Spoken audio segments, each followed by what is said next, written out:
¿No hay?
La Universidad Autónoma de la Ciudad de México agradece su presencia a todos y a todas los asistentes. La presentación de este libro, que es Medicinas Indígenas y Afromexicanas. En especial a los ponentes que nos presentan sus experiencias y saberes en torno a los temas que son de gran interés para los estudiantes de promoción de la salud, nutrición, salud. Nos acompaña también la coordinadora del plantel Casa Libertad, Rocío Gómez Cancino. El grupo de trabajo de cooperación interinstitucional igualmente le agradece el haber aceptado a los autores la invitación, así como al doctor Joaquín Ventura Sique, de la Universidad Indígena de Michoacán, el haber proporcionado el enlace.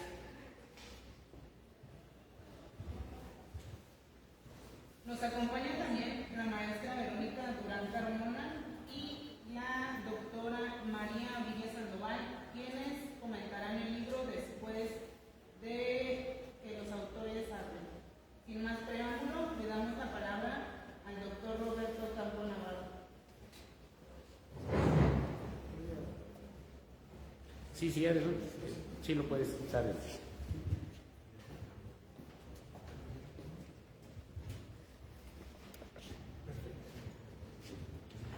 Pues muy buenos días a todos.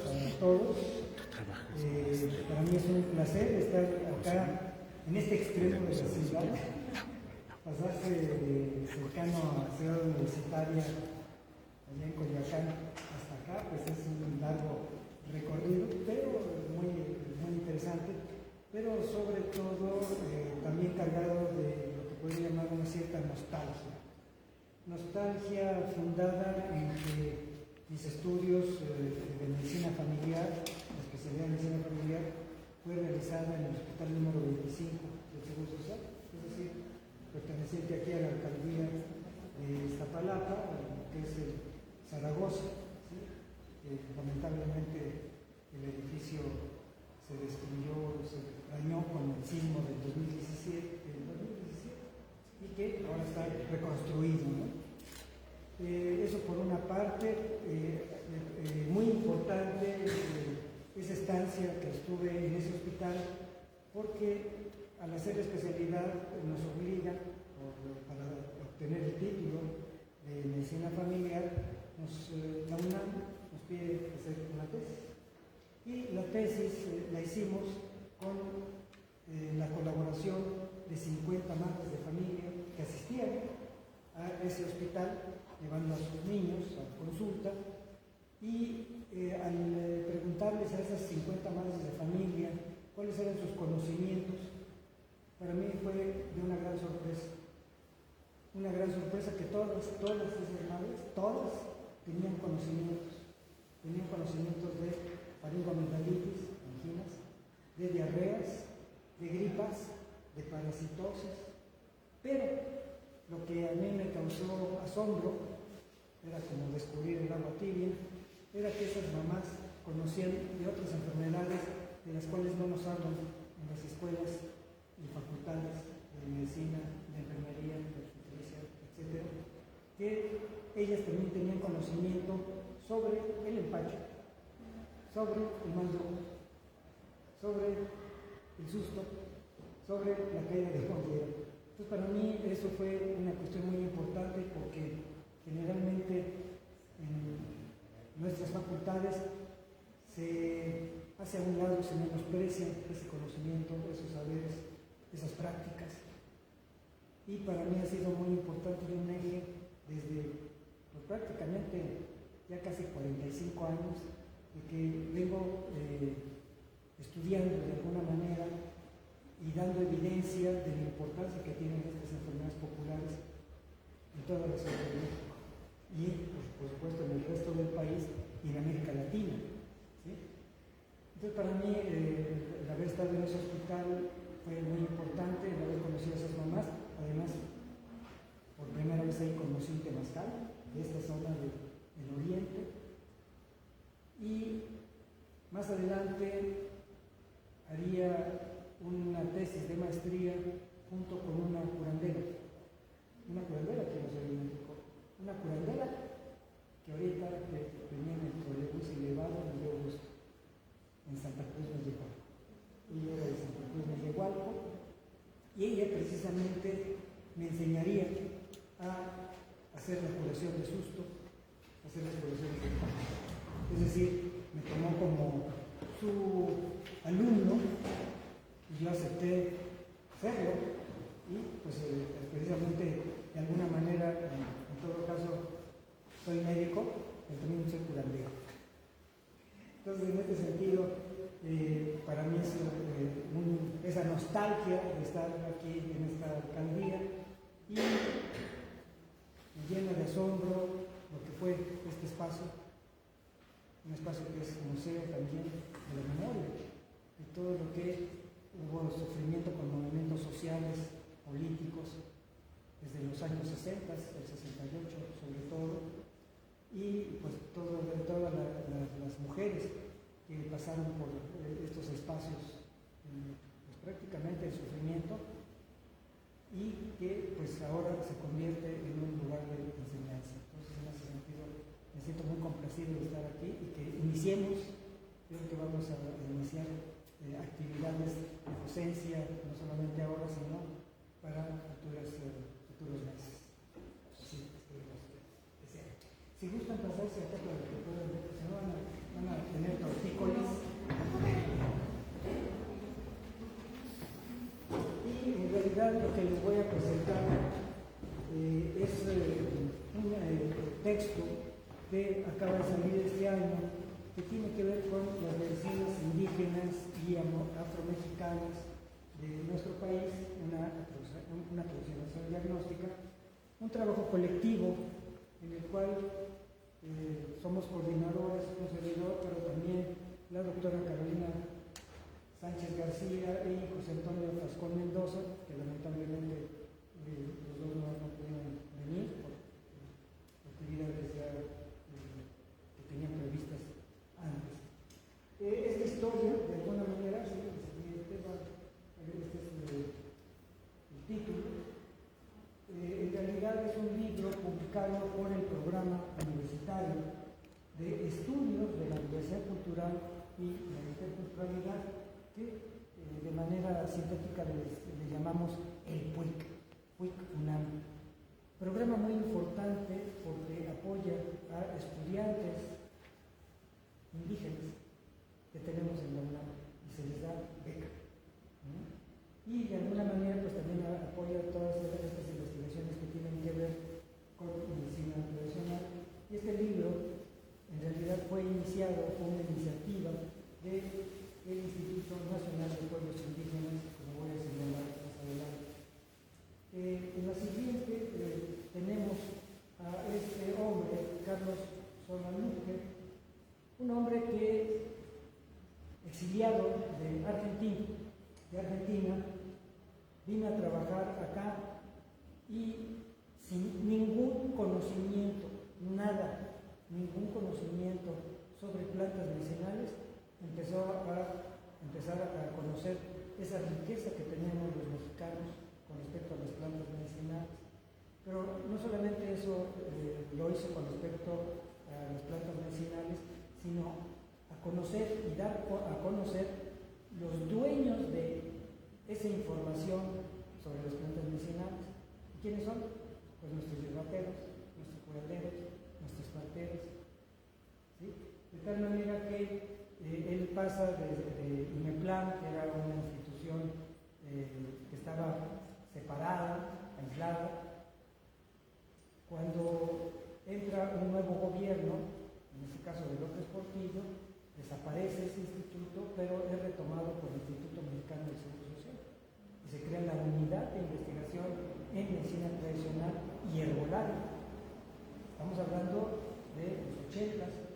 Y este hombre pues empieza a dar esa difusión a nuestra medicina tradicional mexicana.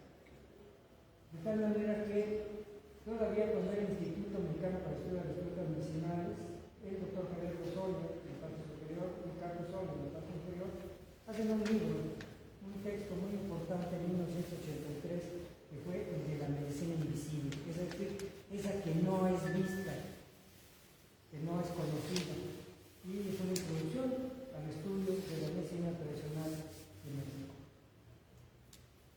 Más adelante, en el 87, se hace una reunión en el Centro Interamericano de Estudios de Seguridad Social para que se platicara sobre lo que se llamó el futuro de la medicina tradicional en la atención a la salud de los países latinoamericanos.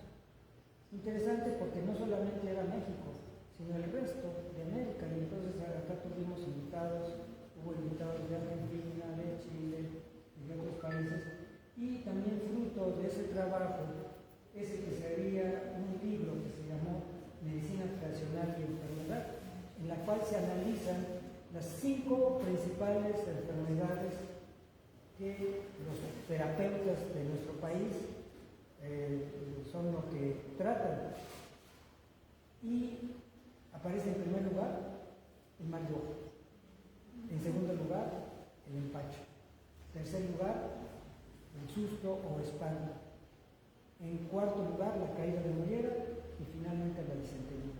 Más adelante aparece en sexto lugar los aires y en el noveno lugar el ojo, la existencia de la brujería. ¿Sí?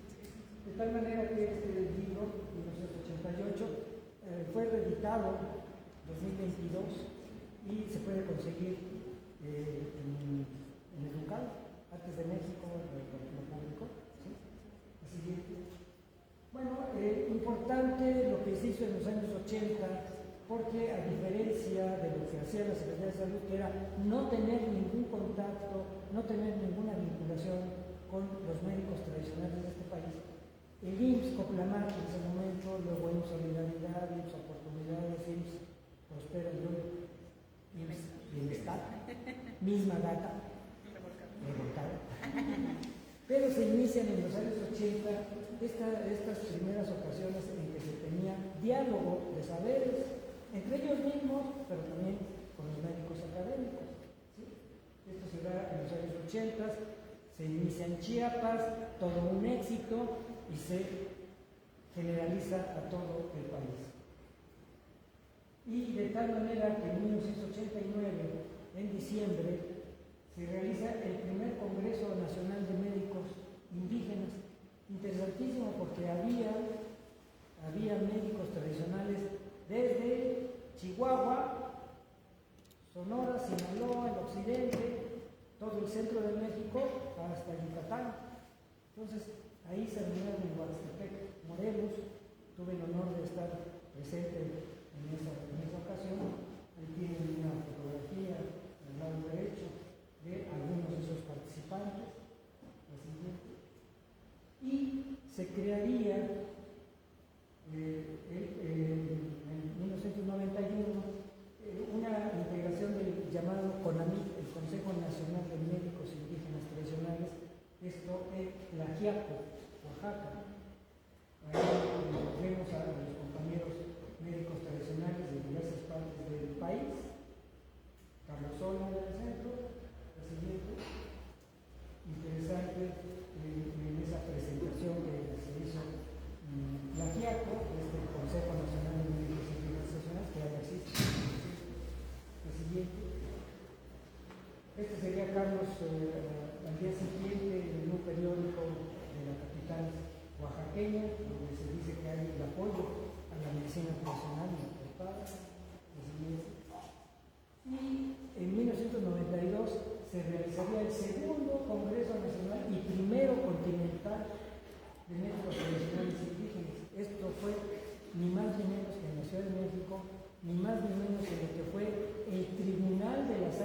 Inquisición, lo que había sido el Tribunal de la Santa Inquisición, donde precisamente habían sido denunciados y torturados ahí curanderos, acusándolos de brujería, de hechicería, ¿sí?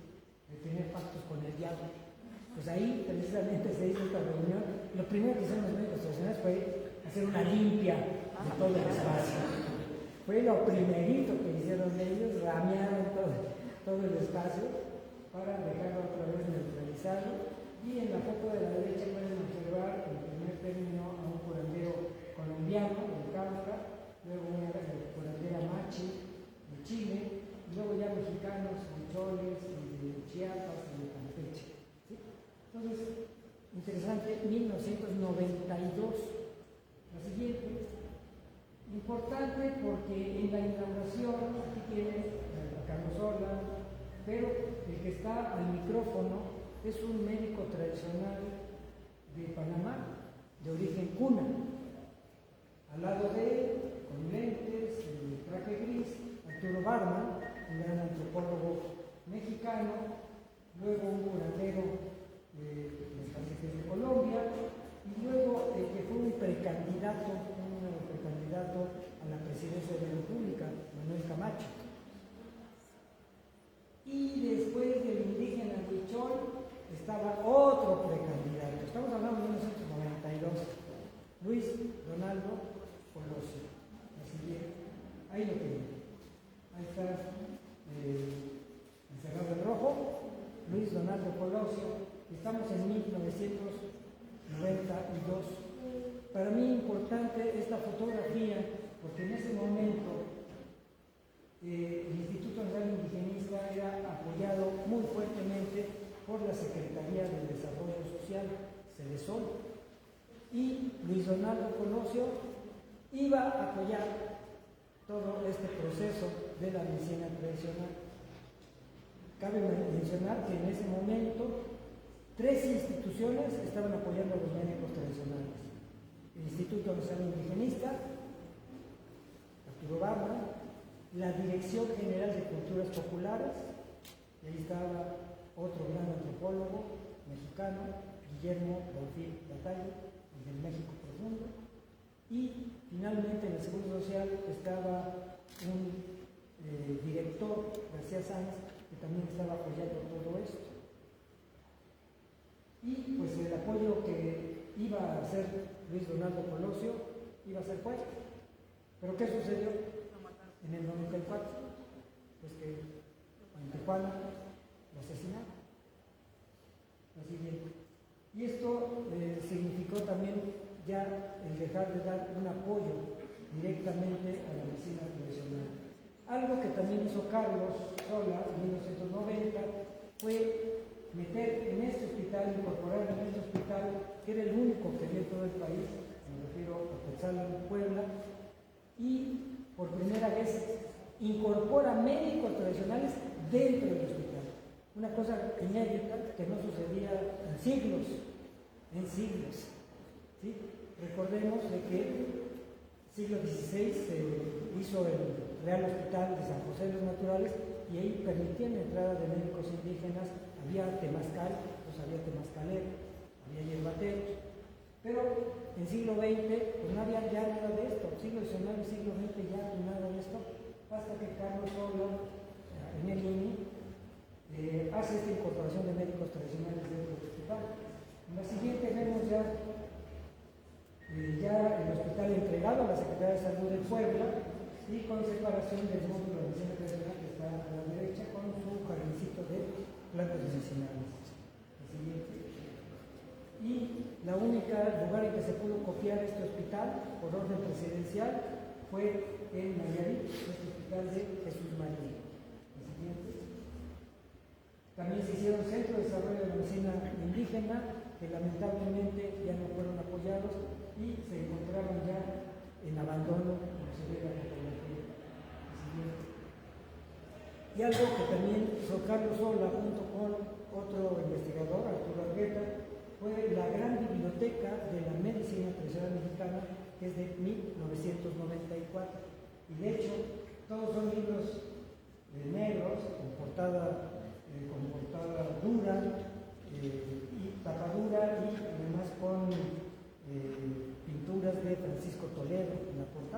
cosa muy, muy bonita, pero también les llamo la atención sobre el libro blanco. El libro blanco, después lo vamos a ver, trata de la bibliografía, la nueva bibliografía de la medicina tradicional mexicana. Aquí tienen parte de estos libros, el Atlas de las plantas de la medicina tradicional mexicana, el siguiente. La medicina tradicional de los pueblos indígenas de México, el siguiente. Y todo eso está ya en www.medicinatradicionalmexicana.unam. Bueno, entonces con estos antecedentes, en 1994 del surgimiento del EZLN, la candidatura y asesinato de Luis Donaldo Colosio, lo que va a suceder con los siguientes presidentes, Cedillo, Fox, Calderón, Peña Nieto, es el retiro de apoyos financieros directos a la medicina tradicional, e incluso Vicente Fox se le ocurrió la brillante idea de degradar el Instituto Nacional Indigenista en una comisión de desarrollo de los pueblos indígenas. No sería hasta el 2018, y ya aquí con la presencia de López Obrador, en que se hace una restitución institucional de ser CDI, comisión, a ser nuevamente un Instituto Nacional de Pueblos Indígenas. Y en el 2019, una de las encargadas que tenía que ver con investigación, la doctora Berta Dimas Guacus, me invita a que se hiciera un diagnóstico situacional de la medicina tradicional en nuestro país. ¿Para qué? En el siguiente, los objetivos serían el obtener información actualizada sobre la situación de las medicinas tradicionales indígenas y afromexicanas de 1994 al 2019. O sea, 25 años, un cuarto de siglo que había sucedido. Pero era nada más para saber cómo era la situación. No.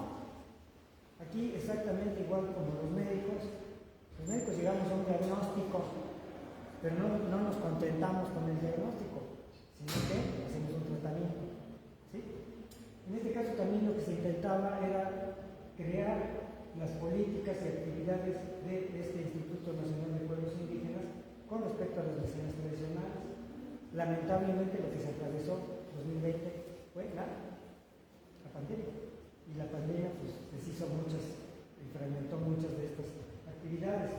Y con este libro, con esta investigación, se hizo también una actualización bibliográfica de lo que se había publicado del 1994 al 2019, con una diferencia, que ya no solamente se hizo una recopilación sobre medicina tradicional, sino se incluyó el tema de salud indígena. ¿Hay diferencia o no hay diferencia? Sí, porque hay cosas que suceden en pueblos indígenas que no pasan por la medicina tradicional, o pasan por la medicina tradicional y se van a la medicina académica, con enfermedades que la medicina tradicional no trata. ¿Sí? Como un ejemplo, hipertensión arterial, diabetes, pero también tuberculosis, dengue, COVID, ¿sí? Que muchas veces no se pasa por la medicina tradicional, sino directamente textual, ¿sí?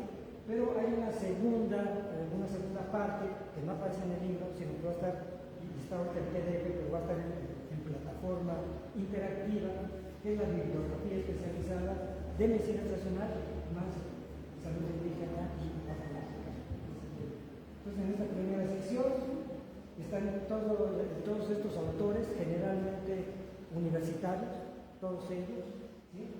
En Yucatán, Miguel Antonio Bueno, de la Universidad Autónoma de Yucatán; Chiapas, Jaime Pech, de la UNAM; en Oaxaca, Paula Cecia, de Ciesas; Guerrero, José Antonio Tascón, trabajando para el Estado de Guerrero en cuestiones indígenas; una investigadora francesa, Céline Demont, con los afromexicanos; Mauricio Buendía, que trabajó en Medellín, Veracruz; Maribel Martínez, todo el centro de México, Hidalgo, Estado de México; Salvador, antropólogos que conocen mejor el tema; y Marolín Martínez, aquí en la Ciudad de México. Se incluye por primera vez algo legislativo, que es la protección legal, con Gabriela Martínez. La situación de 25 años es 2019 2.840 referencias bibliográficas, con temas y subtemas. Aquí vemos de medicina tradicional, que fueron 1.755 referencias, van sobre la medicina general indígena, la afroamericana, en específico la etnobotánica, la fitoquímica, la etología, nahualismo, chamanismo, brujería, temazcal, legislación. El siguiente. Por ejemplo, de medicina general indígena en general, 705 libros, artículos. El siguiente. Del pueblo afromexicano, vean el gran descenso, tenemos muy pocos trabajos, solamente 19. La siguiente. De etnobotánica es lo que más abunda, o sea, plantas medicinales, herbolarias, nos encanta, 713 trabajos. La siguiente. La fitoquímica de esas plantas medicinales, 145. La siguiente. Sobre el uso de animales en las curaciones, incluido el huevo, por ejemplo, 30. La siguiente. Sobre el nahualismo en brujería, 23, disminuye. La siguiente. Sobre el chamanismo, ahí parece que hay un boom sobre los estudios chamánicos en nuestro país, 87. La siguiente. Sobre el temazcal, 20. La siguiente.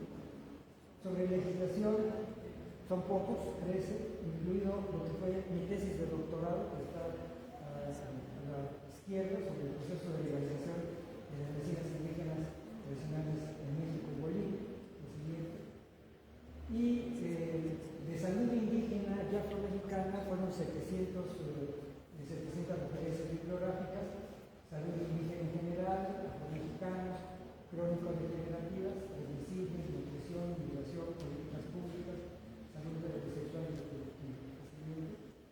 En general, salud indígena, 140 referencias. La siguiente. Sobre pueblos afromexicanos, vean lo muy poquito que se ha estudiado en los pueblos afromexicanos en salud. La siguiente. Sobre crónicas degenerativas que tienen que ver con enfermedades neurológicas, cardiovasculares, musculoesqueléticas, mentales, metabólicas, aquí la diabetes, oncológicas, las cardiovasculares y hipertensión arterial, 87 trabajos. Y déjenme constar de que esto ha ido en aumento, ¿no? Lamentablemente la diabetes está muy gruesa en nuestros pueblos originarios. Aquí, diabetes mellitus, solamente en 25 años. Ahora ya hay más de 220 referencias más sobre diabetes hasta la actualidad. El alcoholismo, pocos trabajos, 7 nada más. El siguiente. Sobre problemas oncológicos en el estado de Morelos y en otras poblaciones. El siguiente. 15.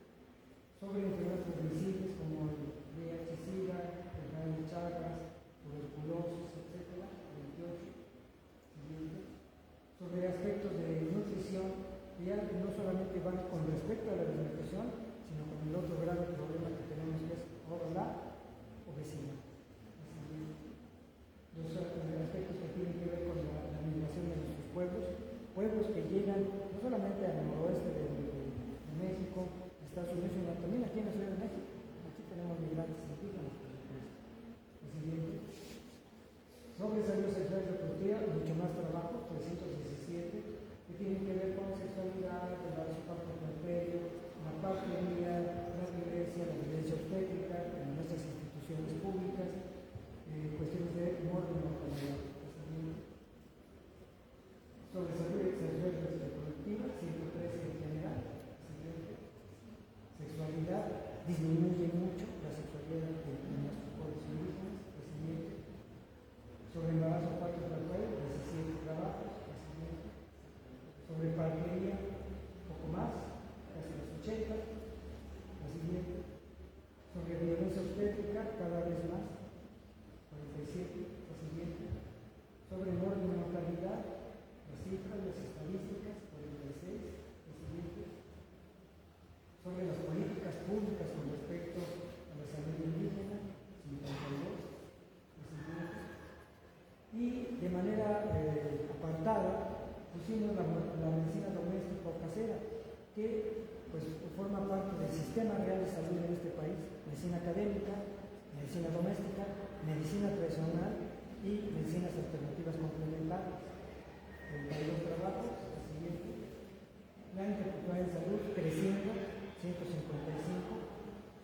La siguiente. Los estudios sobre antropología médica relacionados con lo indígena, 108. La siguiente. Sobre historia de la medicina, donde aparecen textos del siglo XVI como el de Bernardino de Sahagún o de Alonso López de Caposo sobre el resumen de populación de cirugía, texto en el que ya aparece el empacho, por ejemplo. La siguiente. Bueno, pues aquí tienen esto, sáquenle la foto porque ya está en PDF. Entran a esta página y ya pueden acceder a estas 2.840 referencias. No es lo deseable. Esto se está convirtiendo en una plataforma para que sea interactiva. ¿Esto qué quiere decir? A un PDF no le pueden pedir datos concretos, por ejemplo, dime todo lo que hay sobre los mazatecos. Eso nos lo da el interactivo, ¿sí? O dime todo lo que hay sobre un determinado problema de salud, diabetes. El PDF no lo da, lo tienen que buscar en todo caso. Pero una búsqueda de diabetes en 2840 resulta pesado, ¿sí? En cambio, ya transformado este PDF en plataforma, que es lo que se está trabajando en este momento en la UNAM, eso va a permitir tener una integración y además también va a permitir el poder alimentar. ¿Qué significa esto? Significa que esto que realizamos de 1994 al 2019 se va a ver aumentado con lo que un servidor ha trabajado durante la pandemia. Y durante la pandemia y hasta este momento llevo, además de esas 2.240, 5.600 referencias más. Lo cual, uniendo todo esto, nos va a dar un catálogo muy interesante de casi 11.000 referencias sobre medicina tradicional y salud indígena en nuestro país a través de la historia, a través de los siglos. El siguiente, pues ese es mi correo electrónico. Si gustan comunicarse conmigo, por favor, pues muchas gracias.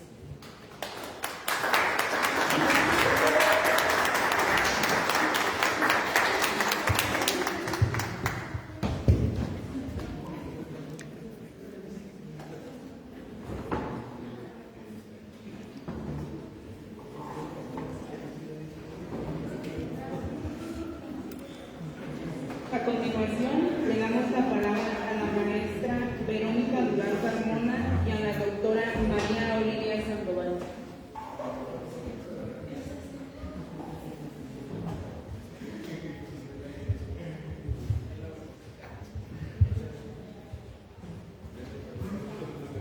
Hola, buenos días a todos y todas.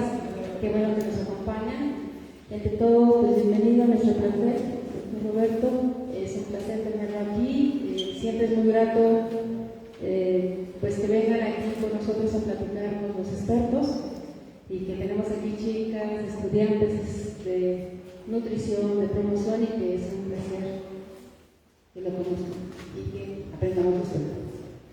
Bueno, realmente la primera invitación, antes de comentarles al momento de leer el libro, primero que lo puedan comprar y que lo lean, porque él es un panorama general efectivamente de toda la historia que ha transcurrido sobre la medicina tradicional, pero en el libro viene, digamos, ya por regiones, cada uno de los casos específicos, y ya lo mencionó en el índice previo, viene Oaxaca, Chiapas, Guerrero, Puebla, Querétaro, Hidalgo, y cada uno de los estados tiene matices distintos en relación a la medicina tradicional.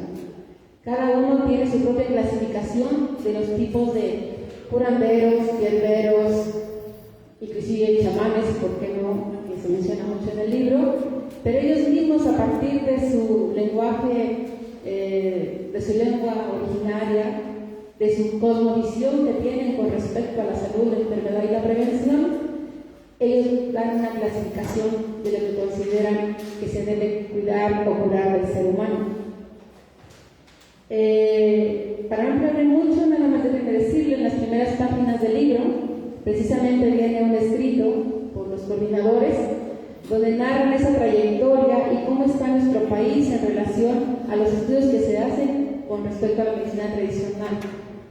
Cuáles son esas tendencias, las políticas públicas que ha habido, y mencionan sobre el artículo 2 de la Constitución Política de los Estados Unidos Mexicanos, donde ya empieza a destacar el acceso efectivo de los pueblos indígenas y afromexicanos a los servicios institucionales de salud, y a partir de eso empiezan a derivarse otras consecuencias.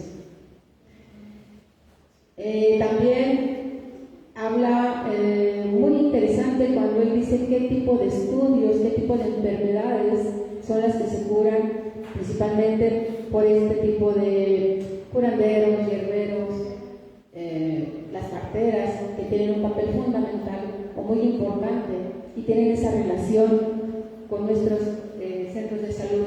Ya lo dijo él, un antecedente de esa conexión que existe entre la medicina alópata y la medicina tradicional es Puebla, el Salán Puebla, que es el antecedente, y después vienen otros estados que ya también, inclusive aquí a una de la Sierra Santa Catarina tenemos una clínica donde comparten el espacio, la medicina tradicional y los servicios de salud.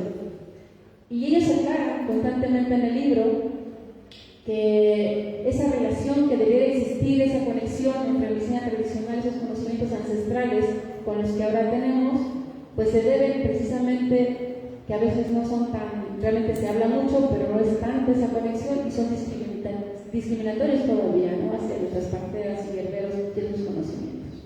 Entonces eso lo mencionan constantemente. Digamos, uno son los hechos y otra cosa son lo que realmente sucede en la realidad. Posteriormente se trata el libro, ya lo mencionó el doctor, viene por regiones, viene la región del sur y sureste, caso específico de la península de Yucatán, ya mencionó también que se hicieron congresos, están súper organizados, muy organizados ahí, y pues sí tienen, hablaban de 500 y fracción, pues ellos le llaman médicos tradicionales, y han ido disminuyendo. Por desgracia, los conocimientos ancestrales, si no son transmitidos, se van olvidando, y si los hijos no siguen con esa tradición, se van perdiendo. Entonces es importantísimo que se rescaten, importantísimo que se escriban, y ante todo, pues que todos ustedes y todas nosotras tengamos conocimiento de ello y por rescatarlos, aprenderlos, o de alguna manera poder por lo menos conocerlos. Me interesó mucho un caso de, bueno, en Chiapas también, por supuesto siguiendo ese orden, también tienen otro tipo de organización, insisto yo, a partir de la cosmovisión de los mayas, con su espacio y su territorio, y de acuerdo a la selva, que es una proveedora de plantas medicinales. Entonces, pues también es otra forma de tratar la medicina tradicional.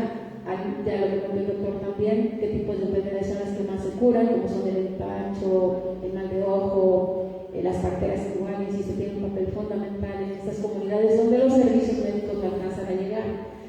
En todas las regiones que se habla, por desgracia, nuestro país sigue con esa problemática muy fuerte que es la pobreza, y que es difícil de atacar o no se ha atacado de manera adecuada, creo yo, y seguimos con comunidades bastante aisladas, muy pobres y que no tienen acceso a la salud, y por lo tanto sus únicos medios para atacar la enfermedad o mantener su salud pues son los conocimientos que tienen de nuestros ancestros, y son los que ellos van transmitiendo y son los que los ponen en práctica.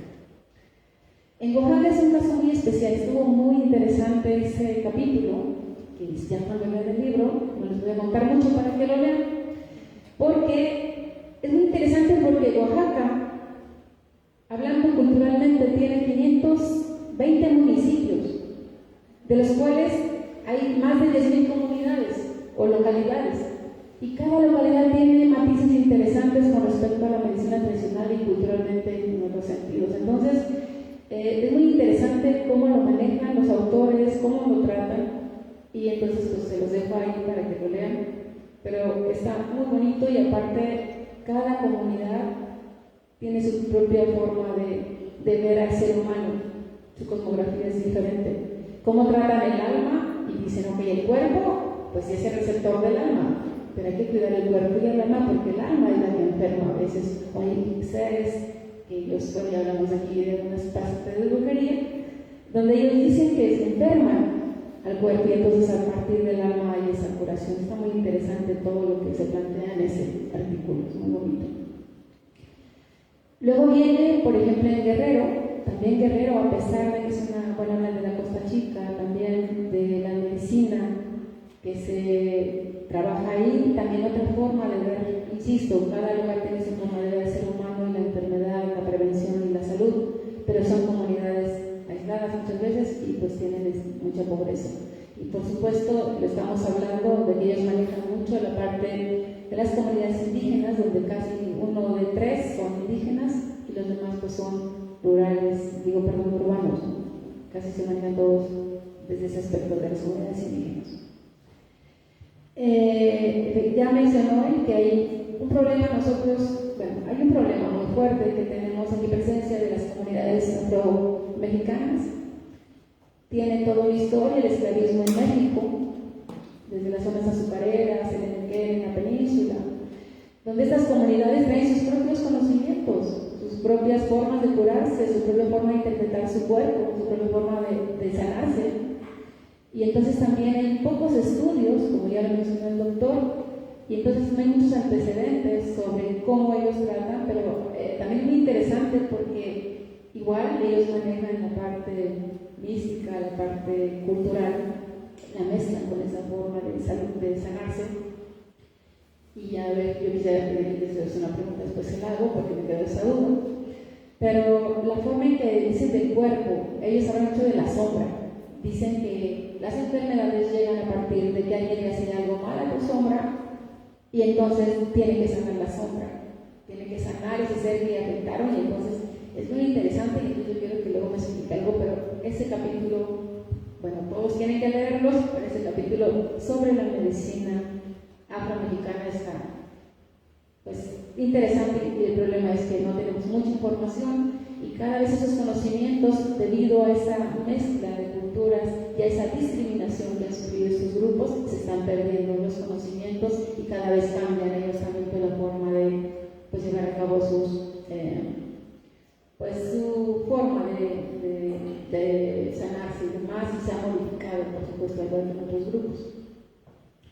En la región centro, después es otro que se llama, habla de Veracruz, luego habla de la región centro, muy interesante porque ahí maneja Puebla, Hidalgo y Querétaro, pues casos donde dice que normalmente han intentado hacer ese enlace entre la medicina tradicional y lo han logrado hasta cierto punto, pero pues todavía las políticas públicas no son tan amplias como para realmente tratar de hacer ese enlace y no discriminar a nuestras parteras, no discriminar a la gente que trabaja con las hierbas y demás, o hierberos o curanderos, porque cada uno tiene su propio objetivo, no todos hacen lo mismo. Por ejemplo, en Sala ya lo mencionamos, también en Querétaro hay un hospital mixto también, y bueno, hay varias cuestiones por ahí.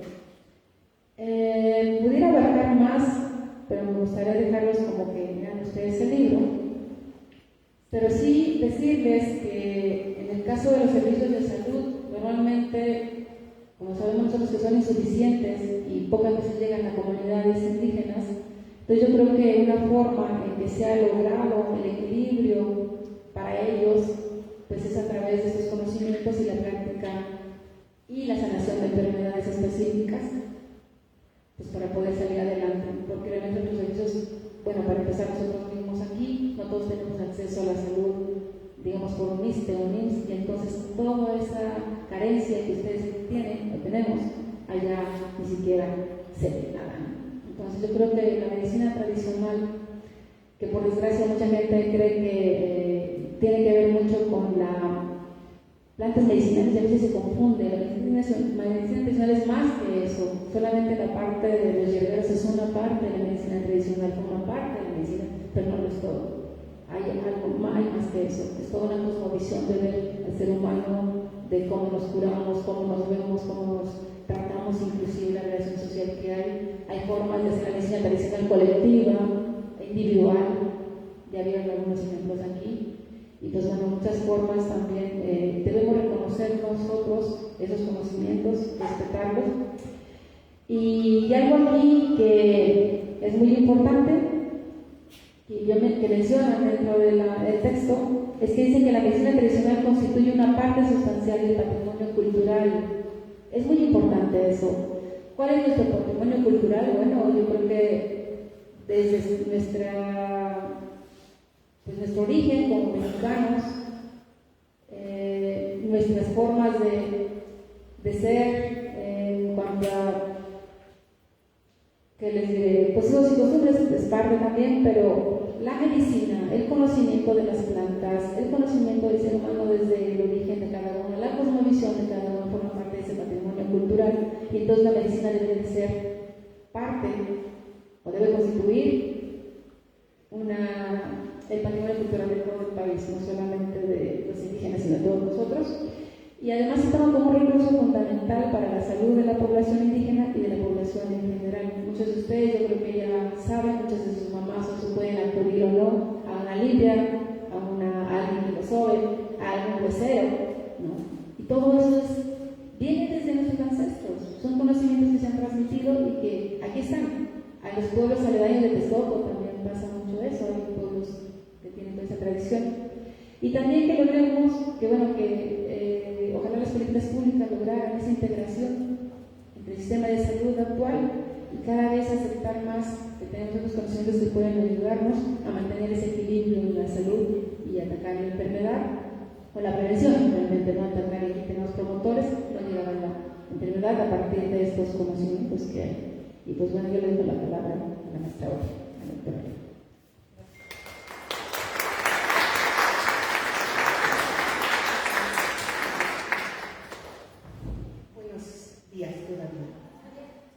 Pues muchas gracias por la presentación, doctor.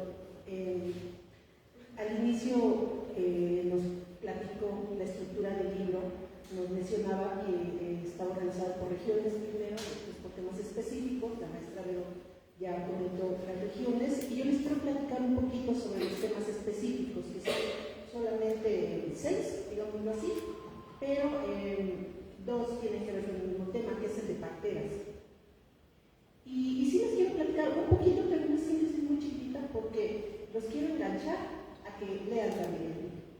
Es en verdad un material sumamente valioso. Le comentaba al doctor Roberto que sus artículos, así como los de la doctora Graciela Trellano y el doctor Menéndez, son lecturas básicas en el curso de Introducción a la Promoción de la Salud que me ha tocado impartir. Entonces es un material que va a servir mucho incluso para esa materia. El primer tema es el devenir de las parteras tradicionales en México desde el siglo XX, de la doctora Graciela Trellano Enciso, quien describe los vaivenes de la historia de la partería tradicional, así como las diferentes formas de llamarlas, como matronas, comadronas, parteras indígenas, parteras tradicionales, parteras capacitadas, parteras pastilleras, boticarias, y también describe cómo son reconocidas por la comunidad, la importancia que esta les da, debido a que poseen un saber adquirido a través de la observación o de la transmisión de generación en generación. Ahí está también la riqueza cultural, que decía la maestra Vero, el no perder esos saberes. Y también la autora aborda la descripción y el análisis de las políticas públicas en torno a la partería tradicional. Cabe mencionar que Graciela Trellano ha trabajado muchísimos años en torno al tema y ha hecho aportaciones para que no desaparezca la labor de la partería. Por otro lado, Cintia Mariluis Martínez Villarroel trabaja el tema de partería tradicional en México de 2016 a 2019 y analiza el marco legal en que las parteras realizan su quehacer y de donde se derivan demandas de respeto, reconocimiento y autonomía de parte de las diversas organizaciones de parteras tradicionales. Además, se abordan las exigencias del libre derecho de la partería y, por otro lado, de las exigencias de las mujeres a elegir en dónde y cómo parir.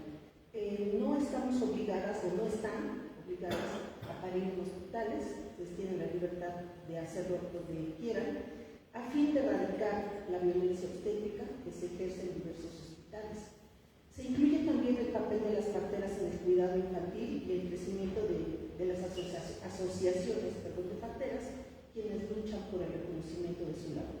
Entonces, estos dos temas específicos que tienen que ver con la partería, por supuesto se trabaja más a detalle de lo que se ha platicado, y son muy importantes porque estos, junto con los otros que les comento, pues de aquí han salido tesis de muchos de ustedes, compañeros que ya no están con nosotros en la universidad. El otro tema es el esquema legal de protección sui generis de los conocimientos tradicionales asociados con la medicina tradicional en México, de Gabriela Martínez Aguilar, que como nos mostraba el doctor Roberto en la diapositiva, hay muy pocos trabajos en torno al marco legal. La autora desarrolla la protección legal la protección legal de la medicina tradicional y las medidas para evitar la apropiación ilegal de los conocimientos tradicionales. Estos conocimientos tienen propiedad intelectual. Sin embargo, también la autora describe la incapacidad de nuestras instancias federales para intervenir de manera judicial para evitar que se haga el robo de la apropiación intelectual de los conocimientos, y nos describe los vacíos legales para proteger la medicina tradicional. Entonces, también como promotores, ustedes pueden hacer, futuros promotores, pueden hacer muchísimas aportaciones en la cuestión del marco legal. Un tema más es los determinantes sociales de la salud de los jornaleros agrícolas en México y las respuestas socioculturales de Carolina Sánchez García, quien describe la situación vulnerable en que se encuentran los migrantes mexicanos, la violencia estructural que viven por las mismas condiciones de trabajo, la violación de sus derechos humanos, sus condiciones de vida precarias, y describe la situación de salud que viven, como la desnutrición o las enfermedades derivadas de la exposición a agroquímicos. Nadie se preocupa por eso. Los jornaleros simplemente tienen que cumplir con su trabajo, porque si no, no les pagan, y no importa si se enferman. Se describen también todos los problemas que enfrentan los jornaleros para atender su salud con la medicina alópata, la cuestión de las distancias, la falta de servicios de salud cercanos a donde se encuentran, y muestra las alternativas que hacen con el uso de la medicina tradicional para curarse. Hacen incluso cultivo de plantas medicinales en las partes de atrás donde se encuentran. Y el último tema es medicina tradicional y las relaciones sociales de conflictos cercanos a mortalidades excluidas, de Eduardo Meléndez Espina, que bueno, personalmente me encanta cómo escribe Eduardo Meléndez, es de verdad comercial aparte, una persona que utiliza muchos ejemplos para poder enganchar en la lectura. Eduardo Meléndez realiza el análisis de las enfermedades atendidas en los pueblos originarios mexicanos, aunque en el libro menciona 26 de ellos, y los rituales y las relaciones sociales como elementos para prevenir, transmitir o ser generadores causales de los padecimientos. Hace una descripción bastante amplia, de 1970 a 2020, es decir, abarca un periodo de 50 años, y ejemplifica con muchísimos casos, como mencionaba el doctor Roberto al inicio, del mal de ojo, de la brujería, nos pone todos estos ejemplos de situaciones que probablemente en casa las conocemos, pero que a veces decimos, ay no, yo ya soy estudiante de universidad, entonces eso ya no existe. Y no, cuando leemos este tipo de materiales nos damos cuenta que la medicina tradicional y los conocimientos tradicionales están, hay que preservarlos y hay que cuidarlos. Esta sería la parte que a mí me toca platicar. En realidad yo tengo una pregunta y quisiera saber si no es posible, porque como verán solo hay 6 temas específicos, y la pregunta que yo me hacía cuando leía todo esto era, ¿cómo hicieron la discriminación de temas, doctor? Porque seguramente había muchísimos más que querían meter. ¿Cómo eligieron solo esos 6? Pero no sé si se puede, Marta, puedo. Ya le pregunté, ¿verdad? Gracias.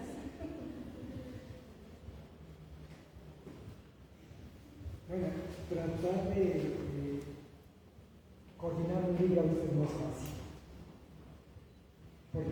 distintas maneras de hacer el abordaje de nuestras medicinas tradicionales. De hecho, incluso ahora en estas presentaciones públicas que hemos hecho del libro, encontramos huecos, encontramos ausencias. Una de las más graves, me acuso, es de que no incluimos la Ciudad de México. Está el Estado de México, pero no está la Ciudad de México. Y la pregunta que nos establecía, ¿acaso no tenemos medicina tradicional en la Ciudad de México? Yo durante muchos años, hace muchos años, me preguntaba si teníamos parteras tradicionales en aquel tiempo, las delegaciones. Incluso a mis estudiantes de medicina, cuando yo daba clases, estoy hablando de los años 80, 90, les decía que si me conseguían parteras en algunas delegaciones y nada, hasta que en 1996, si mal no recuerdo, recibí una invitación de la Secretaría de Salud del Distrito Federal para una reunión en Culhuacán con parteras. Yo me quedé asombrado, porque eran casi 100 de ellas. 100. Yo estaba tan feliz que hice una hojita donde ponía que me pusieran su nombre, dirección, pues para saber qué ellas, contactarlas. Y efectivamente llevé las hojitas, las repartí, pero los de la Secretaría de Salud no quisieron entregarme eso que yo había hecho en relación directa con ellos. Porque es también un grave problema que llamamos el clientelismo. Son mis parteras. Y la Secretaría de Salud dice mis parteras, luego también el Seguro Social, mis parteras, y para como si fueran suyas, ¿no? Propiedad. ¿Sí? Y bueno, fue bien emocionante esa reunión porque eso, por supuesto, no les gustó a los funcionarios de la Secretaría de Salud, porque nuestras parteras no solamente son parteras, son verdaderas médicas tradicionales, curanderas. Cuando hablo de curandero o curanderas no es en términos despreciativos, eso quiero que quede muy claro. Por eso también hablamos de médicos tradicionales. ¿Sí? Y resulta que ellas no solamente atienden el parto, sino también atienden al recién nacido. Y la mayoría de ellas saben curar del parto, y saben curar de ojo, y saben curar de caída de mollera. Y cuando yo les decía, levante la mano, la mayoría levantaba, y los funcionarios de la Secretaría se quedaban así medio asombrados de que esas mujeres tienen un gran conocimiento, no solamente de embarazo, parto, puerperio, sino también de cuestiones clínicas. ¿Sí? Y en este sentido, yo creo que tenemos que reconocer nuevamente la importancia que tiene la medicina tradicional, que sobre todo se dio durante el COVID, cuando todo el mundo dijo no te acerques a los hospitales, a los centros de salud, pues entonces algunas mujeres atendieron con parteras tradicionales, no solo en todo el país, sino aquí también en la Ciudad de México. Pero no solamente eso, sino que no entré en conciencia de que ya existía desde el 2020 un directorio de médicos tradicionales en la Ciudad de México, que no sé si lo conozcan. Y ahí nos aparecen 140 médicos tradicionales en que está su dirección, su teléfono y las cuestiones que curan. Interesantísimo. Y además está publicado por la Secretaría de Pueblos Indígenas aquí de la Ciudad de México, de varios hospitales de la Ciudad de México. ¿Sí? Es decir, tenemos una medicina tradicional fuerte, por lo menos presente en la Ciudad de México, tematrales que cada vez van en aumento. Antes solamente milpalta, nada más. Y ahora ya los tenemos, creo que en todas las alcaldías ya existen. Incluso antier que estuve en la autopía de Libertad, tenemos dos camas que están en funcionamiento. ¿Sí? Y además, al hacer un estudio de esas causas de demanda de estos 140 médicos tradicionales en la Ciudad de México, en primer lugar, ni se imagina, bueno, sí, empacho. El empacho es la enfermedad más conocida. ¿Sí? En segundo lugar, susto o espanto. Entonces, si ustedes empiezan a preguntar en su casa a sus propias mamás, ¿qué saben? Inmediatamente les va a decir, claro, mijita, a ti te curamos con el pan puerco, y te dimos el aceite de olivo, y te dimos estomaquil, que es la Santísima Trinidad del remedio del despacho en el Valle de México. Y cuando digo Valle de México es Ciudad de México y municipios aledaños. Nuestras mamás lo conocen. E incluso mis estudiantes de medicina, yo les obligo a hacer una pequeña investigación con su propia mamá, no con su abuelita, con su propia mamá. Estudiantes de medicina de la Facultad de Medicina, que ya están en hospitales, que están en nutrición, que están en el ISSSTE, que están en el Hospital General de México. Y cuando ellos tienen que hacer esa investigación, tienen que preguntarles 4 enfermedades a sus mamás: diarrea, gripa, empacho y mal de ojo. Cuando yo digo diarrea y gripa, todo tranquilo, pero cuando digo la palabra empacho y mal de ojo, empiezan a checar y empiezan a ponerse inquietos.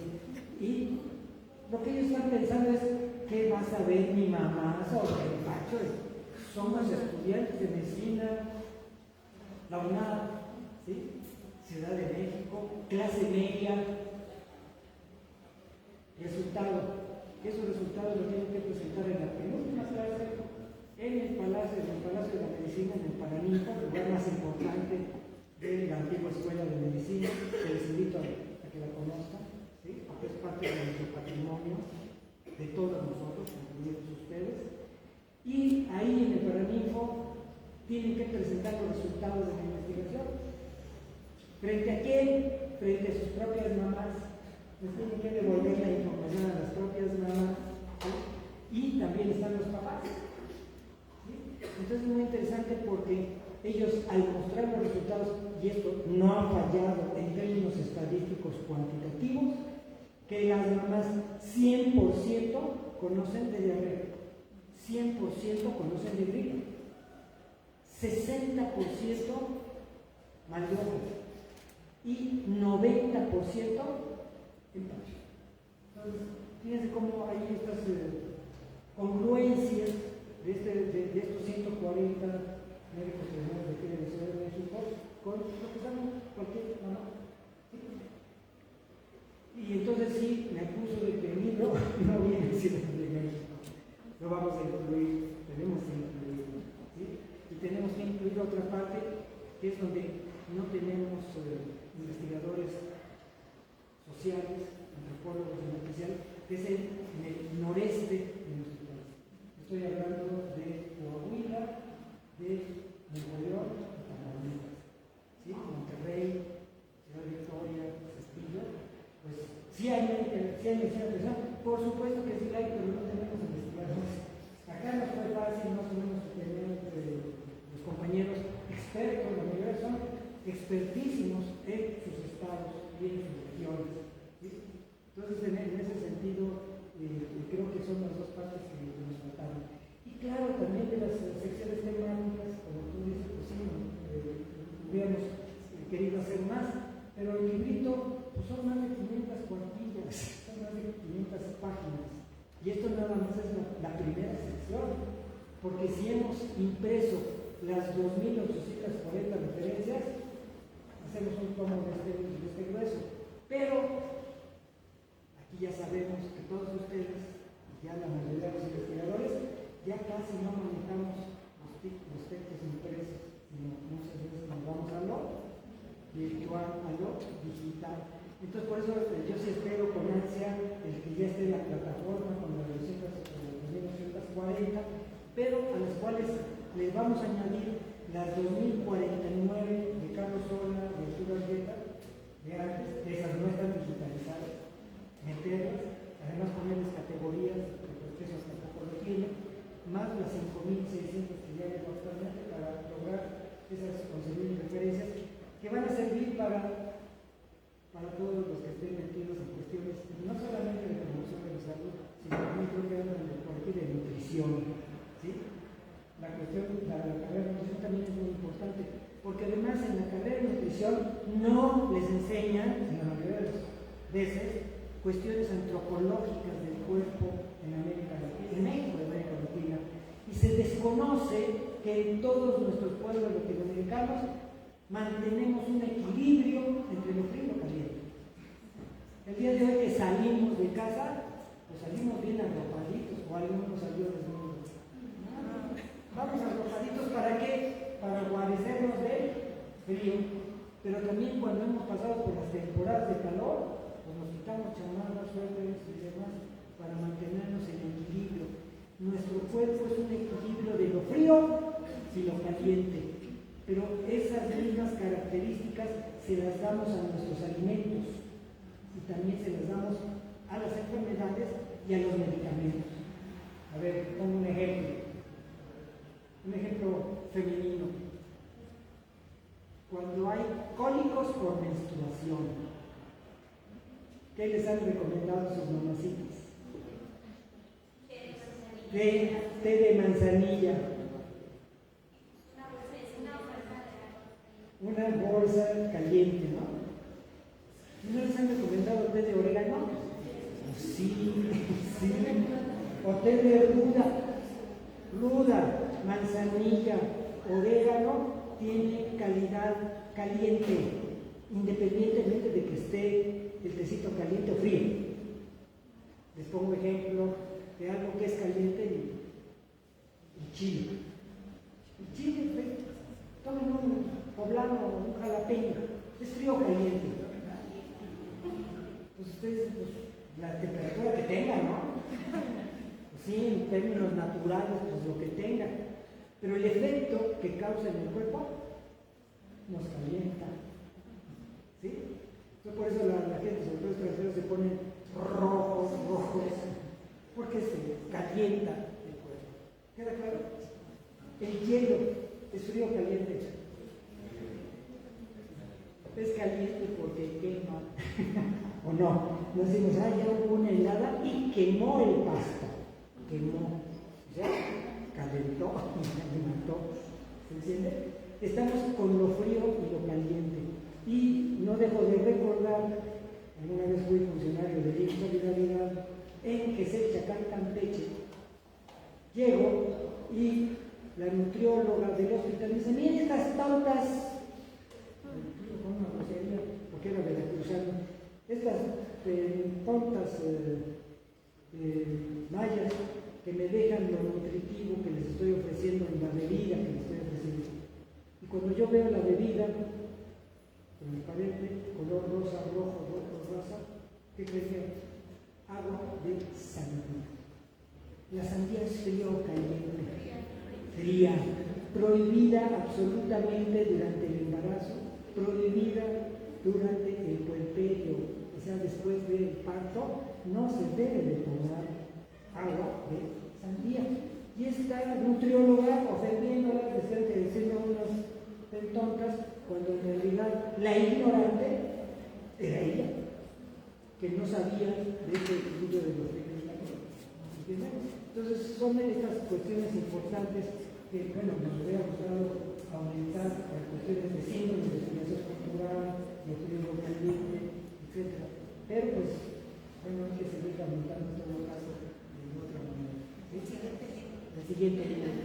Y sí mencionar la importancia, porque yo sé que ya están ustedes metidos en la misma universidad, y que van a ser licenciados en nutrición, licenciados en promoción de salud, que no se olviden que tenemos un sistema real de salud y que el sistema real de salud está compuesto, sí, por la medicina académica, y a ustedes les enseñan que van a hacer visitas casa por casa, el gobierno de la Ciudad de México, pero para detectar que solamente diabetes, hipertensión arterial, problemas articulares. ¿Sí? Pero es la única medicina que existe aquí. No, es la medicina académica y el Sistema Nacional de Salud. ¿Sí? Pero están las otras medicinas, y las otras medicinas es la medicina doméstica, la que tienen cada uno, la que tenemos cada uno de nosotros en nuestra propia casa, y que es nuestra propia mamá, nuestras abuelas, nuestras tías, y uno que otro caballero que sabe medicina tradicional. Esa es medicina casera, domiciliaria, familiar. Pero cuando esa mamá ya es llamada en la vecindad o en la comunidad, entonces se nos convierte en médica tradicional. Conchita Puga Martínez, que fue la curandera con la que yo trabajé aquí en Santa Cruz de Yehuaco, era curandera. No solamente atendía a su familia, sino que la llevaban de muchas partes de la Ciudad de México. ¿Sí? Y lo primero que hacía, ¿qué creen que era? Curarles eso. O sea, aunque vengan por lo que vengan, vienen asustados. Y yo aprendí el tratamiento de sus. Precisamente ella me enseñó cómo el tratamiento simplificado de susto aquí en la Ciudad de México. ¿Sí? Pero entonces ella ya es una médica tradicional. Entonces tenemos medicina académica, medicina doméstica, medicina tradicional. Sí, pero también nos han tenido otras medicinas foráneas. De China nos ha llegado la acupuntura, de la India nos ha llegado el yoga, de Inglaterra nos ha llegado las flores de Bach, de Estados Unidos nos ha llegado la quiropraxia. ¿Se entiende? Pero son las foráneas y además alternativas complementarias. Nuestra medicina tradicional no es alternativa ni complementaria, es nuestra medicina tradicional mexicana. ¿Sí? Claro, con sus diferencias. No es la misma medicina tradicional mexicana en Yucatán que en Sonora, Baja California. Tienen algunos aspectos comunes que son también diferentes. Por eso hablamos también en plural, medicinas tradicionales mexicanas. Y ya no piensen en medicina tradicional originaria, pura, esa ya no existe. Todos nuestros pueblos originarios ya han metido y se han apropiado de plantas medicinales que a veces la creen que son de ellos. Y resulta que en el estudio que se hizo en los 80s, las 10 principales plantas medicinales usadas por nuestros médicos tradicionales en México: número 1, manzanilla; número 2, hierbabuena; número 3, ruda; y hasta en cuarto lugar, los pelos de loto, los estigmas de loto. Cuarto lugar, y eso nomás para problemas urinarios. Luego sigue la albahaca, traída de Europa, y luego siguen dos mexicanísimas: el epazote y el estafial. Esas sí son nuestras. Pero luego viene la sábila, esa viene de Sudáfrica, y finalmente árnica, que hay europea y hay mexicana. ¿Sí? Pero han sido tan apropiadas que pensamos que son muy mexicanas. No, fueron traídas por los españoles. ¿Sí? Entonces, la única medicina tradicional verdaderamente pura solamente está en la Amazonía brasileña, peruana y demás, de pueblos no contactados por Occidente, y que además deben de seguir siendo no contactados, porque cualquiera de nosotros que llega ahí, cualquiera de nosotros, le llevamos la vida, y ahí nos los matamos a todos. Como acá llegaron los españoles, llegó la viruela y el sarampión, y hubo una terrible mortalidad por estas enfermedades, porque pues, no se conocían y no había el sistema inmunológico. Esos pueblos amazónicos no contactados, esos sí tienen su propia medicina, y esa sí está pura, sin tocar, va a seguir sin tocar. Entonces, bueno, pues es más o menos este libro que espero que lo puedan consultar. ¿Sí? Prometo enviar uno a la biblioteca de acá, ¿sí? Para que puedan tener acceso al libro. Todavía no está en forma electrónica, pues están esperando que se venda, pues a ver hasta cuándo, y que se pueda entonces ya salir de manera electrónica, que es como ya la mayoría de ustedes lo manejan a través del iPad. Pues muchas gracias. No sé si hay algún otro comentario.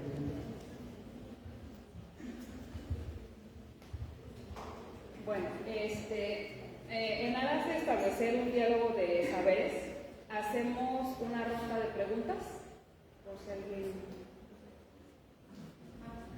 Profesor.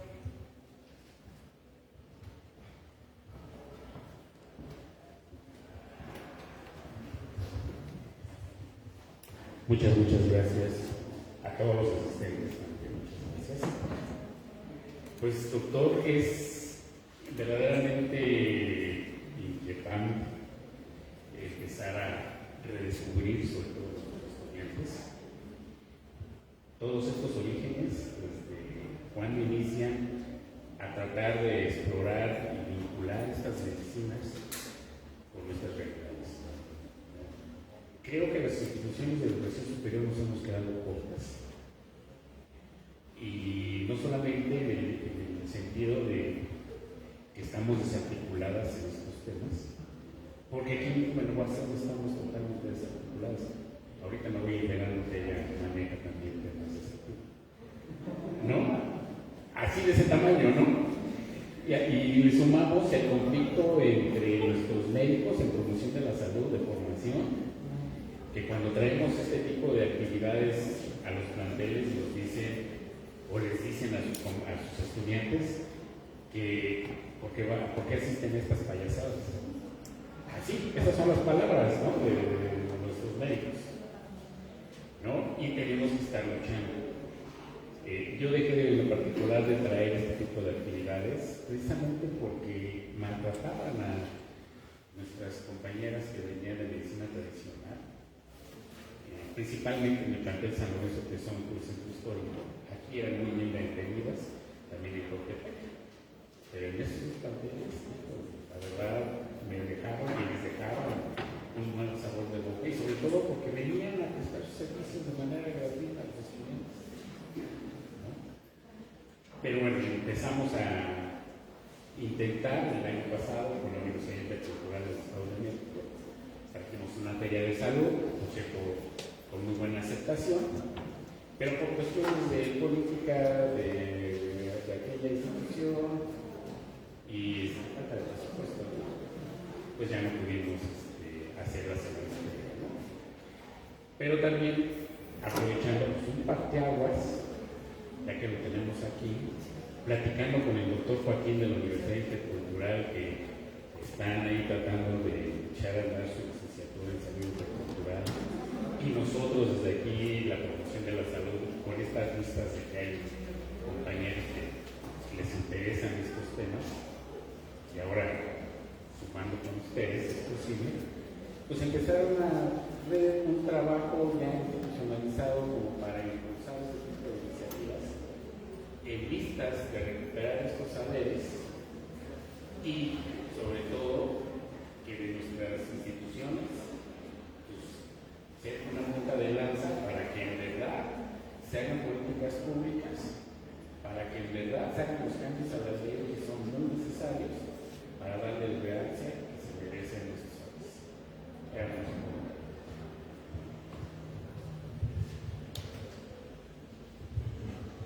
Bueno, agradezco tu comentario, pero también me hace recordar, sí, efectivamente, mis colegas médicos son países.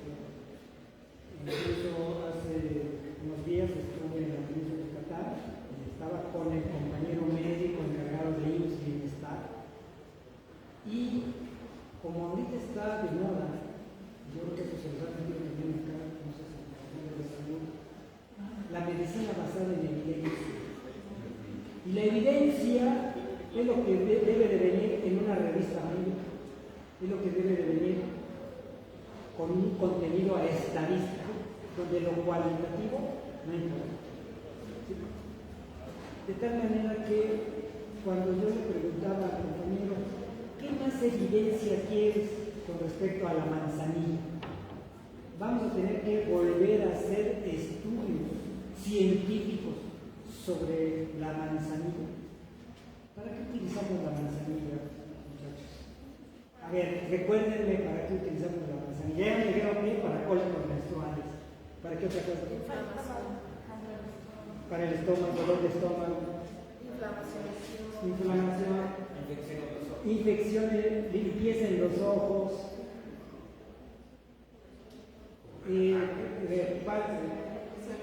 Los oídos. ¿Sí? Se utiliza también para lavados vaginales. ¿Sí? Incluso con la temporada en que salían algo con manzanilla, pues ¿Desde cuándo tenemos manzanilla históricamente? Desde los egipcios. Y ahora me sale con la evidencia científica. Por Dios, tenemos una eficacia que viene de siglos, de milenios. Y la hierbabuena, ¿por qué? De la ruda también. ¿Sí? ¿Por qué? Pues porque nos hemos decantado como humanidad y como pueblo hacia aquello que resulta eficaz. Lo que sirve se sigue usando.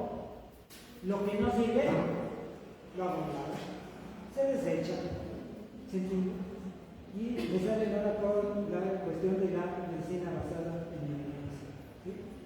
Entonces entiendo a mis colegas porque también tenemos una formación deforme en las escuelas y facultades de medicina. Pongo en mi misma facultad. Nuestra malla curricular, casi ningún estudiante la lee ni la reflexiona, simplemente la vive. Y resulta que si uno hace el análisis de la malla curricular, facultad de medicina, de la cual yo formo parte, 80% de las materias, de las asignaturas obligatorias, 80% están en el terreno biológico. Están en el terreno biológico. El 15% son asignaturas de salud pública, comunitaria, familiar, ética, historia de la medicina, antropología médica. 15%. Y lo ridículo, 5%, pues cuestiones mentales, emocionales, psicológicas. 5%. Entonces aquí vemos una gran deformación, porque siempre hablamos del equilibrio biofísico y social. Mentira. Nuestra formación es deforme. Y yo me pregunto, habría que hacer el análisis de promoción de la salud, por dónde va, y nutrición, por dónde va. ¿Sí? Pero esa misma deformación está concatenada, vinculada y enlazada a los servicios médicos. Porque si ustedes van a un hospital, pues lo que atienden son cuestiones físicas. Las cuestiones sociales y culturales, hechas a un lado, hechas a un lado, y las cuestiones mentales, bueno, ahora sí por el COVID, pues ha tenido que meterse cada vez más la cuestión de salud mental, y porque hay broncas de depresión, y porque hay broncas incluso suicidios. Y entonces nos hemos tenido que meter más con eso, pero no corresponde a la formación universitaria. Entonces aquí tenemos un grave desequilibrio que necesitamos en algún momento romper. Hay que hacer estructuras epistemológicas, precisamente, y por eso nos nacen todos mis colegas médicos que piensan que las mamás, ay, los remedios caseros, los remedios de la abuelita, y siempre lo decimos en forma despectiva, cuando todos, incluidos esos médicos, han recibido durante su infancia los cariños de la mamá, ¿sí? La caricia de la mamá, el besito de la mamá, la caricia de su abuelita, sana, colita de rana, todos. Claro, pero como estudiamos medicina, pensamos que ya somos los únicos, los mejores, los verdaderos, en mayúsculas. Todo lo demás, engaño, charlatanería. Y eso nos lo decían los grandes maestros de la Facultad de Medicina, lamentablemente ya fallecido, el doctor Ruy Pérez Camargo. La medicina científica es la única y la mejor. Todas las demás es engaño y charlatanería. Todas nuestras mamás son charlatanas y todos nuestros curanderos son engañadores. No dudo que existan curanderos maletas, pero también hay médicos maletas y que cobran miles y miles de pesos. Son charlatanas. Eso sí pueden ser perfectos, pero charlatanas. ¿De acuerdo? Entonces, en ese sentido, sí, es algo que yo sí lo quiero repetir en todo esto. Hagamos vinculaciones, que podamos apoyar en todo esto. Me duele las interculturales, me duele que los licenciados en salud intercultural los licenciados en salud comunitaria tengan un papel subordinado en el Sistema Nacional de Salud, en las instituciones. Y comentaba que hace 2 días, 3 días estuve aquí en la Utopía, y la mayoría eran licenciados, porque sí lo pide la Secretaría de Salud de la Ciudad de México, les pide que sean licenciados, o sea que tengan títulos. Pero ninguno de ellos tiene base. Todos son puros morales, o sea, un trabajo laboral inestable. Y en el caso de la Intercultural del Estado de México, que salen como licenciados en salud intercultural, ¿dónde van a trabajar si no existe la categoría laboral de salud intercultural dentro de los profesionamas de las instituciones públicas de salud? Entonces, los están mandando a lugares subordinados. Y eso yo creo que me parece que es lamentable, y eso hay que cambiar. Y te refería precisamente a las leyes.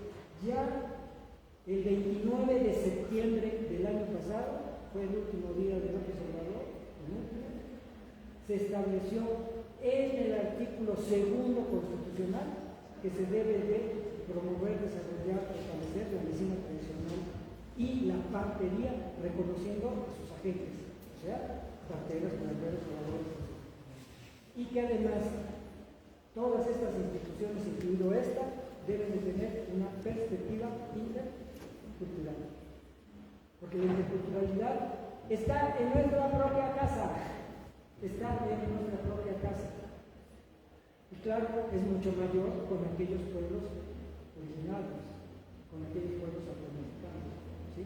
Entonces, en ese sentido, no reducir tampoco la interculturalidad a una cuestión de pueblos originarios y de afromexicanos, ¿sí?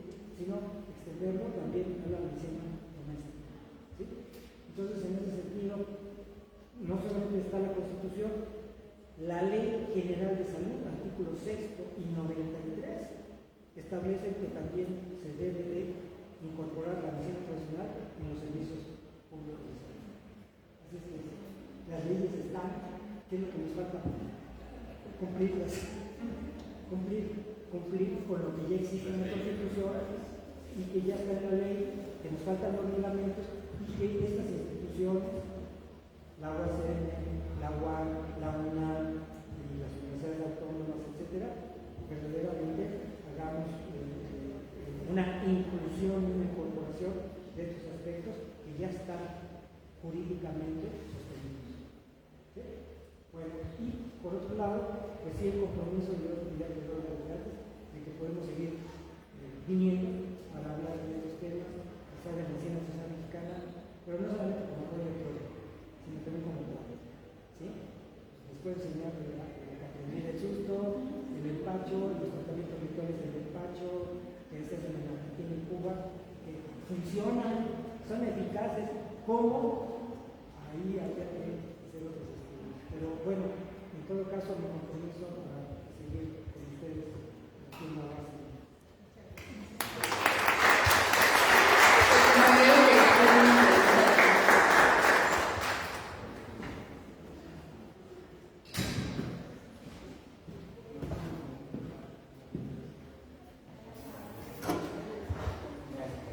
Gracias, buenos días. Nada más era una nota a su experiencia de la Facultad de Medicina. En el caso de quien les habla, soy egresado de Zaragoza y sí conozco también la perspectiva médica de los médicos formados en Zaragoza.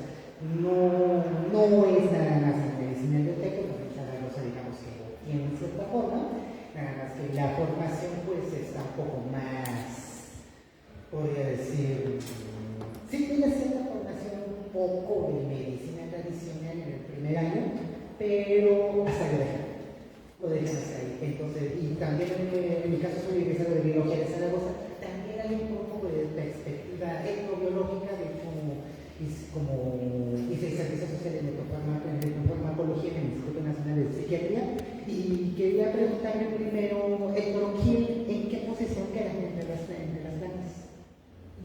¿El toronjil en qué posición queda? ¿El toronjil? ¿En qué posición? O sea, de las plantas que mencionó de la ruda, la manzanilla, ¿en qué posición queda el toronjil? El toronjil blanco, el toronjil morado.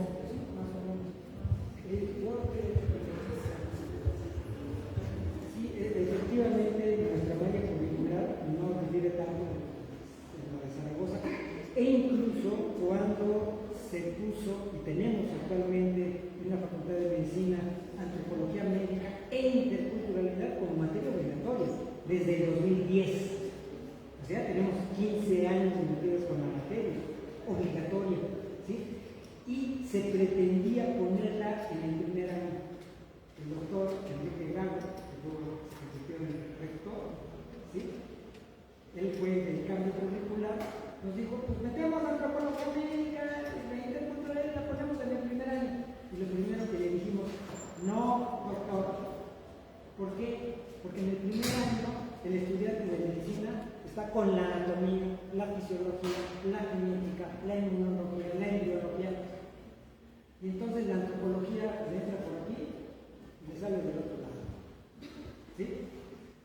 ¿En qué momento le dijimos que era lo más adecuado? Cuando el estudiante de medicina ya no estuviera en el recinto universitario, sino estuviera en los hospitales. Porque el hospital significa la enseñanza de la historia clínica. ¿Qué es la historia clínica? En realidad la historia clínica es cambiar la terminología popular a una terminología biomédica. Nada más. Es pasar del dolor de cabeza a cefalea. ¿Sí? No hay que decir dolor de cabeza, ni hay que decir calentura. Término. ¿Sí? Entonces, esto, afortunadamente, el doctor Grau lo entendió y dijo, pues sí, efectivamente, yo creo que aprovechemos que está aquí en el tercer año y efectivamente ahí resulta mucho mejor porque ya están viendo a pacientes directamente y pueden preguntarle a los pacientes de estas cuestiones que tienen que ver con la medicina doméstica, tradicionales, etc. ¿Sí? Y dentro de todo esto sí incluimos la cuestión etnobotánica, las plantas medicinales, pero muy importante, no reducir la medicina tradicional a solamente regular. No, porque la medicina tradicional también son rituales, son símbolos. ¿Sí? Y entonces son ceremonias, son procedimientos. Entonces en ese sentido hay que meterlo dentro de todo el tiempo. Ya porque se nos está yendo. Nada más para terminar mi intervención, bueno, en el punto que se ha enseñado de los rituales de las ceremonias sería la parte de la cosmovisión, de la cosmovisión de los diferentes pueblos. Y también la parte de medicina biomédica, de la parte de medicina biomédica,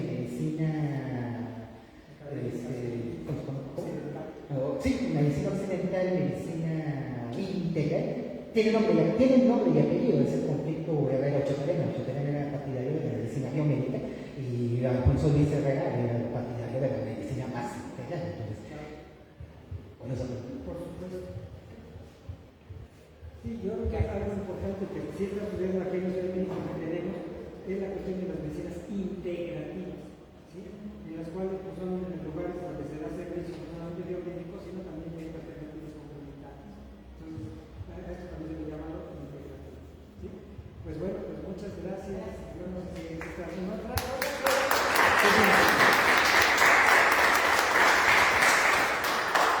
Bueno, para finalizar, le agradecemos a todos los saberes que nos acaba de aportar el doctor Roberto Campos. Esta información nos ayudará a futuro en nuestra carrera como promotoras de salud, sobre todo para poder difundir el valor cultural y humano que aporta para construir comunidades más sanas y resilientes, conexión con el entorno y la prevención de enfermedades a través de hábitos equilibrados.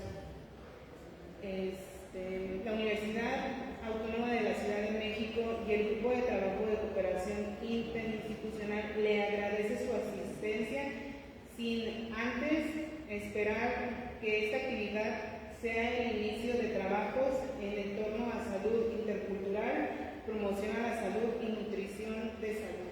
Gracias.